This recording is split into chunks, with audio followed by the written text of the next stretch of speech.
Hello everyone, good morning সবাইকে। এখন বাজে ঘড়িতে সকাল 7টা আর আমার এটা সেকেন্ড নাইট।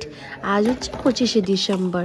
সবাই তো ক্রিসমাস সেলিব্রেশন করবে, কিন্তু আজকেও যেহেতু আমার নাইট আছে, তো সেই জন্য হচ্ছে আমাকে আবার নাইটে আসতে হবে। বেবিদের তো খুব মিস করব, কারণ ওদের সাথে ফার্স্ট টাইম আমার ক্রিসমাস ছিল।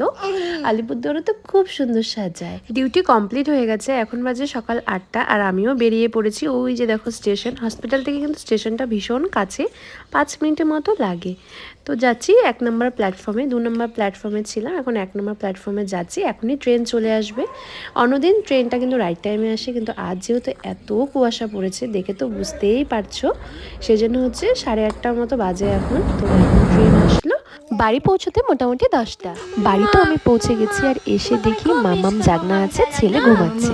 তো ওই জন্য মাম্মামকে নিয়ে আমি উপরে চলে এসেছি। রোদ তাপাতে তাপাতে গল্পও করছি, ওর সাথে খেলাও করছি। তো আজকের মতো ব্লগটা আমি এখানেই শেষ করছি। আবার 3টের সময় বেরিয়ে যাবো, আছে নাইট ডিউটি।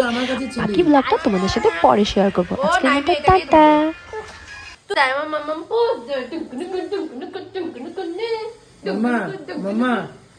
তুমি নাচতে কার সাথে ঘুমাইছ?